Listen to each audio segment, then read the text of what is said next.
ರಾಹುಲ್ ಗಾಂಧಿ ಮಾತ್ರ ಅಲ್ಲ, ಪ್ರಜಾಸತ್ತೆಯನ್ನ ರಕ್ಷಿಸೋದಕ್ಕೆ ಯಾರ್ಯಾರು ಧ್ವನಿ ಎತ್ತುತ್ತಾರೋ ಅವ್ರ ಎಲ್ಲರ ವಿರುದ್ಧ ಪಿತೂರಿ ನಡೆಯುತ್ತೆ. ಇಲ್ಲೆಲ್ಲ ವಿದೇಶಿ ನೆಲದಲ್ಲಿ ಸಂಚು ನಡೆಯುತ್ತೆ. ನಮ್ಮೆಲ್ಲರ ಮೇಲೇನೂ ನಡಿಬಹುದು, ರಾಹುಲ್ ಅವ್ರ ಮೇಲೇನೂ ನಡಿಬಹುದು. ಇದು ಶಿವಸೇನೆ ಉದ್ಧವ್ ಠಾಕ್ರೆ ಬಣದ ನಾಯಕ ಸಂಜಯ್ ರಾವತ್ ಆತಂಕದ ಮಾತು. ರಾವತ್ ಮಾತಿನ ಗಂಭೀರತೆಯನ್ನ ಗ್ರಹಿಸಬೇಕಾಗಿದೆ. ಬಹಳ ದೃಢವಾಗಿ ಸರ್ಕಾರದ ತಪ್ಪುಗಳನ್ನ, ವಿಫಲತೆಯನ್ನ ಎತ್ತಿ ತೋರಿಸುವ, ಕಟುವಾಗಿ ಟೀಕೆ ಮಾಡುವಂತ ರಾಹುಲ್ ಗಾಂಧಿ ಅವರ ಮೇಲೆ ದಾಳಿ ನಡಿಬಹುದು ಅನ್ನುವಂತ ಆತಂಕ ಮೂಡಿರೋದು ಯಾಕೆ? ಸರ್ಕಾರ ಮತ್ತು ಕಾರ್ಪೊರೇಟ್ ವಲಯದ ಸಂಬಂಧವನ್ನೇ ರಾಹುಲ್ ಅವರು ಚಕ್ರವ್ಯೂಹ ಅಂತ ಹೇಳಿರೋದಲ್ವಾ? ಆ ಹೇಳಿಕೆಯ ಬಳಿಕ ರಾಹುಲ್ ಅವರನ್ನ ಹೇಗಾದ್ರೂ ಮಾಡಿ ತಡಿಬೇಕು ಅಂತ ಸರ್ಕಾರ ಉದ್ದೇಶಿಸಿದೆಯಾ? ಇದೆಲ್ಲವೂ ಮುಂದಿನ ದಿನಗಳಲ್ಲಿ ಎಂಥ ರಾಜಕೀಯ ಪರಿಸ್ಥಿತಿ ಕಾರಣ ಆಗಬಹುದು. ಈಗ ಚರ್ಚೆಯಲ್ಲಿರುವಂತಹ ಈ ಮಹತ್ವದ ವಿಷಯದ ಬಗ್ಗೆ ಇವತ್ತಿನ ವಿಡಿಯೋದಲ್ಲಿ ನಿಮಗೆ ಸಂಪೂರ್ಣ ಮಾಹಿತಿ ಹಾಗೂ ವಿಶ್ಲೇಷಣೆಯನ್ನ ಕೊಡ್ತೀವಿ. ಅದಕ್ಕೂ ಮುನ್ನ ನಮ್ಮ ಚಾನೆಲ್ ಅನ್ನ ನೀವಿನ್ನೂ ಸಬ್ಸ್ಕ್ರೈಬ್ ಮಾಡಿಲ್ಲ ಅಂತ ಅಂದ್ರೆ ಈಗಲೇ ಈ ವಿಡಿಯೋ ಕೆಳಗೆ ಕಾಣ್ತಾ ಇರುವಂತಹ ಸಬ್ಸ್ಕ್ರೈಬ್ ಬಟನ್ ಹಾಗೆ ಅಲ್ಲೇ ಪಕ್ಕದಲ್ಲಿರುವಂತಹ ಬೆಲ್ ಐಕಾನ್ ಪ್ರೆಸ್ ಮಾಡಿಬಿಡಿ. ನೀವು ಬರೀ ವಿಸಿಟಿಂಗ್ ವೀಕ್ಷಕರಾಗಿ ಉಳಿಬಾರ್ದು, ನೀವು ವಾರ್ತಾ ಭಾರತಿ ಬಳಗದ ಸದಸ್ಯರಾಗಿ ನಮ್ಮನ್ನ ಪ್ರೋತ್ಸಾಹಿಸಿ ಬೆಂಬಲಿಸಿ. ಈಗ ವಿಷಯಕ್ಕೆ ಬರೋಣ.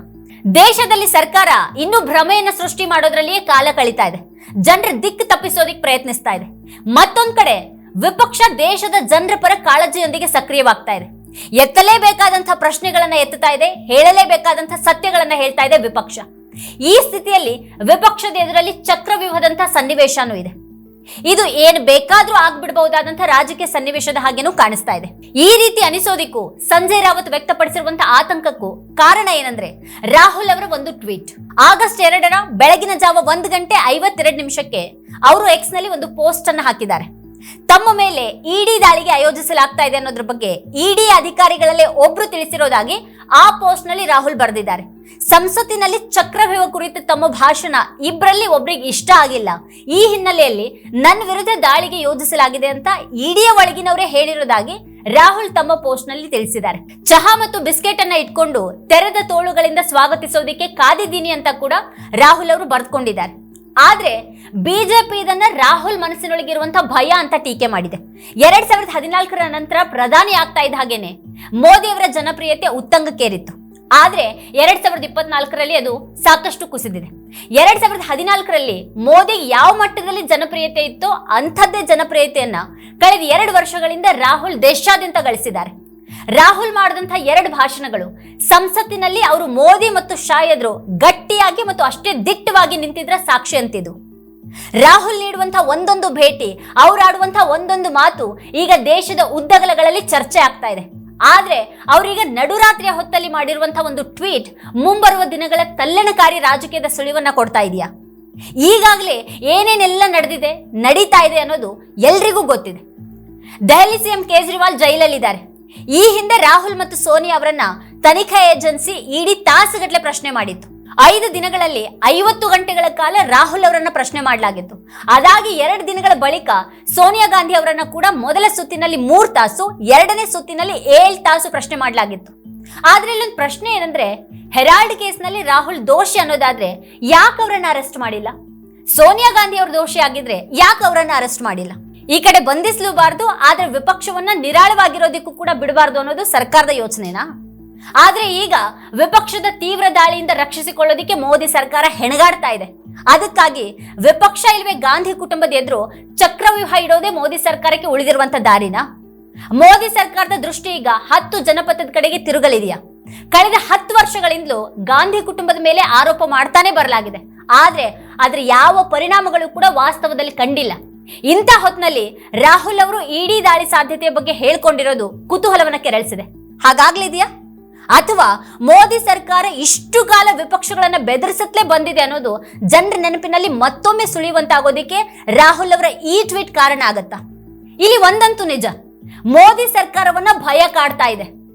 ವೈನಾಡ್ನಲ್ಲಿದ್ದಂತಹ ರಾಹುಲ್ ನಡುರಾತ್ರಿಯಲ್ಲಿ ಮಾಡಿದಂತ ಈ ಟ್ವೀಟ್ ತೆರೆಮರೆಯಲ್ಲಿ ಅವ್ರ ವಿರುದ್ಧ ಏನೋ ನಡೀತಾ ಇದೆ ಅನ್ನೋದ್ರ ಸುಳಿವನ್ನ ಕೊಡ್ತಾ ಇದೆ. ಕಳೆದ ಲೋಕಸಭೆಯಲ್ಲಿ ಸಂಸದರಾಗಿ ರಾಹುಲ್ ಮಾಡಿದಂತಹ ಭಾಷಣದಲ್ಲಿ ಅದಾನಿ ವಿರುದ್ಧ ಪ್ರಶ್ನೆಗಳಿದ್ವು. ಅದು ಮಾತ್ರ ಅಲ್ಲ, ಅದಾನಿ ಜೊತೆಗಿನ ಪ್ರಧಾನಿ ಸಂಬಂಧ ಏನು ಅನ್ನುವಂಥ ಪ್ರಶ್ನೆಯನ್ನು ಕೂಡ ರಾಹುಲ್ ಗಾಂಧಿ ಎತ್ತಿದ್ರು. ಈಗ ವಿಪಕ್ಷ ನಾಯಕರಾಗಿ ರಾಹುಲ್ ಮಾಡಿದಂತಹ ಮೊದಲ ಭಾಷಣದಲ್ಲಿ ಬಿಜೆಪಿಯ ಹಿಂದುತ್ವದ ಬಗ್ಗೆ ಅನುಮಾನಗಳು ವ್ಯಕ್ತವಾಗಿದ್ವು. ಹಿಂದೂಗಳು ಅಂತ ಅಂದ್ರೆ ಬರೀ ಬಿಜೆಪಿ RSS ನವರು ಮಾತ್ರ ಅಲ್ಲ ಅಂತ ಹೇಳಿದ್ರು ರಾಹುಲ್ ಗಾಂಧಿ. ಅದಾದ ನಂತರದ ಭಾಷಣದಲ್ಲಿ ರಾಹುಲ್ ಚಕ್ರವ್ಯೂಹದ ಬಗ್ಗೆ ಹೇಳಿದ್ರು. ಅಭಿಮನ್ಯು ಕೋ ಚಕ್ರವ್ಯೂಹ ಮೇ ಫಸಾಕರ್ ट्रैप कर 6 लोगों ने मारा। मैंने चक्रव्यूह के बारे में थोड़ी रिसर्च की और पता लगा कि चक्रव्यूह का एक दूसरा नाम होता है पद्मव्यूह, मतलब लोटस फॉर्मेशन। तो जो चक्रव्यूह होता है स्पीकर सर, वो लोटस के शेप में होता है, कमल के फूल के शेप में होता है। 21वीं सदी में सर एक नया चक्रव्यूह तैयार हुआ है स्पीकर सर, वो भी लोटस की शेप में है सर, और उसका चिन्ह प्रधानमंत्री जी अपनी छाती पर लगा के चलते हैं सर। जो अभिमन्यु के साथ किया गया था, जो अभिमन्यु को चक्रव्यूह में फंसाया गया था, वही हिंदुस्तान के साथ किया गया है। ಚಕ್ರವ್ಯೂಹದಲ್ಲಿ 6 ಮಂದಿ ಇದ್ದಾರೆ ಅಂತ ರಾಹುಲ್ ಅವರು ಪ್ರಸ್ತಾಪಿಸಿದವರಲ್ಲಿ ಅಂಬಾನಿ, ಅದಾನಿ ಕೂಡ ಇದ್ರು. ರಾಹುಲ್ ಪ್ರಸ್ತಾಪಿಸಿದಂತ ಉಳಿದ 4 ಅಂತ ಅಂದ್ರೆ ಮೋದಿ, ಶಾ, ಮೋಹನ್ ಭಾಗವತ್ ಮತ್ತು ಅಜಿತ್ ಧೋವಲ್. ನನ್ನ ಚಕ್ರವ್ಯೂಹ ಭಾಷಣ ಇಬ್ಬರಲ್ಲಿ ಒಬ್ಬರಿಗೆ ಇಷ್ಟ ಆಗಿಲ್ಲ, ಇಡೀ ದಾಳಿ ಯೋಜಿಸಲಾಗ್ತಾ ಇದೆ ಅಂತ ರಾಹುಲ್ ಗಾಂಧಿ ಹೇಳ್ಕೊಂಡಿದ್ದಾರೆ. ಹಾಗಾದ್ರೆ ಕೇಂದ್ರ ಗೃಹ ಸಚಿವಾಲಯ ಸಕ್ರಿಯವಾಯ್ತಾ? ಸರ್ಕಾರಕ್ಕೆ ಹೇಗಾದ್ರೂ ಮಾಡಿ ರಾಹುಲ್ ಅವರನ್ನ ತಡಿಬೇಕಾಗಿದೆ. ಹಾಗೆ ತಡೆಯುವಂತ ಪ್ರಕ್ರಿಯೆಯ ಭಾಗವಾಗಿ ಗೃಹ ಸಚಿವಾಲಯ ಸಕ್ರಿಯಗೊಂಡಿರುವಂತೆ ತೋರಿಸಿಕೊಂಡಿದೆ. ದೆಹಲಿಯಲ್ಲಿ ರಾಜ್ಯಪಾಲರ ಸಮಾವೇಶ ಶುರುವಾಗಿದೆ.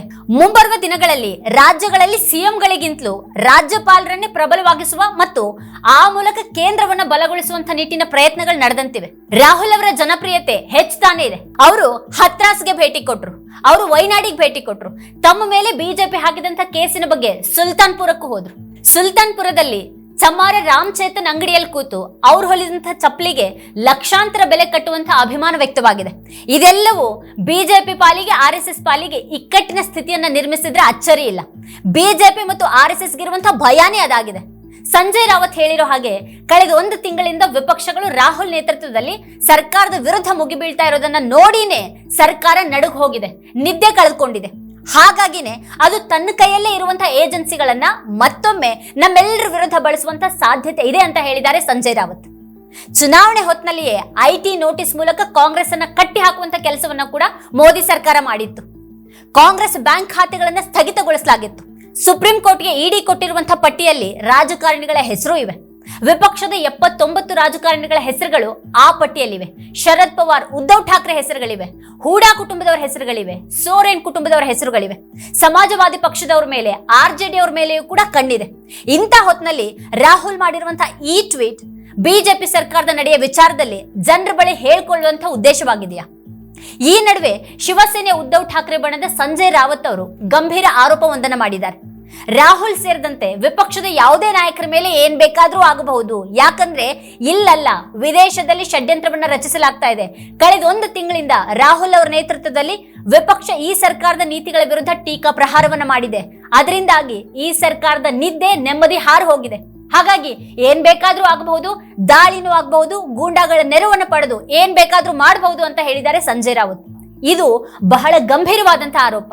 जो भी सरकार के खिलाफ आज जोर शोर से अपना आवाज बुलंद कर रहे हैं लोकतंत्र बचाने के लिए, उनके सबके खिलाफ एक साजिश रची जा रही है और ये साजिश यहाँ नहीं विदेश की भूमि पर रची जा रही है. कुछ भी हो सकता है, हमले भी हो सकते हैं हमारे सबके ऊपर, राहुल जी के ऊपर. इतना कह सकता हूँ क्योंकि 1 महीने से जिस तरह से हम सभी लोगों ने राहुल जी के नेतृत्व में दिल्ली में इस सरकार की धज्जियां उड़ाई है, सरकार की नींद उड़ गई. और ये फिर एक बार ये सब गैर कानूनी काम, मिसयूज ऑफ सेंट्रल एजेंसीज करके या गुंडों की मदद लेकर हम सब पर हमले हो सकते हैं. ಈ ದೇಶದಲ್ಲಿ ಸರ್ಕಾರದ ಜೊತೆಗೆ ಕಾರ್ಪೊರೇಟ್ ವಲಯದ ಸಂಬಂಧ ದೊಡ್ಡ ಮಟ್ಟದಲ್ಲಿದೆ. ಸರ್ಕಾರದ ಹಲವು ಯೋಜನೆಗಳಲ್ಲಿ ಕಾರ್ಪೊರೇಟ್ಗಳ ಹಣ ಇದೆ. ಮೋದಿ ಸರ್ಕಾರದ ಯೋಜನೆಗಳ ಮೂಲಕನೇ ಬೆಳೆಯುವಂತ ಈ ಕಾರ್ಪೊರೇಟ್ ವಲಯಕ್ಕೂ ರಾಹುಲ್ ರಾಜಕೀಯ, ರಾಹುಲ್ ಮಾತುಗಳು ಅಹಿತ ಅಂತ ಅನಿಸೋದು ಖಂಡಿತ. ಹೀಗಾಗಿ ರಾಹುಲ್ ಅವರನ್ನ ತಡೆಯಲೇಬೇಕು ಅನ್ನುವಂಥ ಯೋಚನೆ ಸರ್ಕಾರಕ್ಕೆ ಬಂದಿರಲೂಬಹುದು.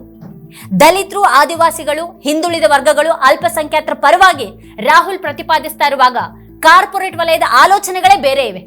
ಅವು ದೊಡ್ಡ ದೊಡ್ಡ ಬ್ಯಾಂಕ್ಗಳಿಂದ ಸಾಲವನ್ನು ಎತ್ತುತ್ತಲೇ ಇವೆ. ಆರ್ಥಿಕತೆಯ ಬಗ್ಗೆ ರಾಹುಲ್ ಯೋಚನೆಗಳು ಕೂಡ ಕಾರ್ಪೊರೇಟ್ ವಲಯಕ್ಕೆ ಮಣಿಯುವ ರೀತಿಯದ್ದಾಗಿಲ್ಲ. ಹೂಡಿಕೆ ಮಾಡುತ್ತಲೇ ತನ್ನ ಹಿತಾಸಕ್ತಿಯನ್ನು ಸಾಧಿಸಿಕೊಳ್ಳೋದಕ್ಕೆ ಬಯಸುವಂತ ಈ ಕಾರ್ಪೊರೇಟ್ ವಲಯದ ನಡೆಗಳ ವಿರುದ್ಧ ರಾಹುಲ್ ಸ್ಪಷ್ಟವಾಗಿ ಮಾತಾಡಿದ್ದಾರೆ. ಈ ದೇಶದ ತನಿಖಾ ಏಜೆನ್ಸಿಗಳು, ಚುನಾವಣಾ ಆಯೋಗ ಸೇರಿದಂತೆ ಪ್ರಮುಖ ಸಂಸ್ಥೆಗಳಲ್ಲಿನ ನೇಮಕಾತಿಗಳ ಹಿಂದಿನ ಲೆಕ್ಕಾಚಾರ ಇವೆಲ್ಲವನ್ನ ಕೂಡ ಹಣಿದು ಹಾಕುವ ಹಾಗೆ ರಾಹುಲ್ ರಾಜಕೀಯ ಇದೆ. ಮತ್ ಅದೇ ವಿಚಾರನೇ ಸರ್ಕಾರಕ್ಕೂ, ಸರ್ಕಾರದ ಜೊತೆಗಿದ್ದು ಕೊಬ್ಬುತ್ತಾ ಇರುವಂತಹ ಈ ಕಾರ್ಪೊರೇಟ್ ವಲಯಕ್ಕೂ ಭಯ ತಂದಿದೆ. ರಾಹುಲ್ ಅವರು ಒಂದೊಂದು ಮಾತಿಗೂ ಥರಗುಡ್ತಾ ಇರುವವರು ಏನ್ ರಣತಂತ್ರವನ್ನ ಹೂಡ್ತಾ ಇದ್ದಾರೆ. ಬಹುಶಃ ರಾಹುಲ್ ಅವರ ಈ ಟ್ವೀಟ್ ಅವರ ವಿರುದ್ಧದ ಅಂತ ರಣತಂತ್ರವೊಂದರ ಸುಳಿವನ್ನ ನೀಡ್ತಾ ಇದೆಯಾ? ಇದೇ ಈ ಹೊತ್ತಿನ ಸ್ಪೆಷಲ್. ನೋಡ್ತಾ ಇರಿ ವಾರ್ತಾ ಭಾರತಿ. ನೀವಿನ್ನು ವಾರ್ತಾ ಭಾರತಿ ಯೂಟ್ಯೂಬ್ ಚಾನಲ್ನ ಸಬ್ಸ್ಕ್ರೈಬ್ ಮಾಡಿಲ್ಲ ಅಂತಂದ್ರೆ ಈ ಕೂಡಲೇ ಸಬ್ಸ್ಕ್ರೈಬ್ ಮಾಡಿ, ಹಾಗೆ ಇಲ್ಲೇ ಪಕ್ಕದಲ್ಲಿರುವಂತಹ ಬೆಲ್ ಐಕಾನ್ನ ಪ್ರೆಸ್ ಮಾಡಿ ನಮ್ಮನ್ನ ಬೆಂಬಲಿಸಿ.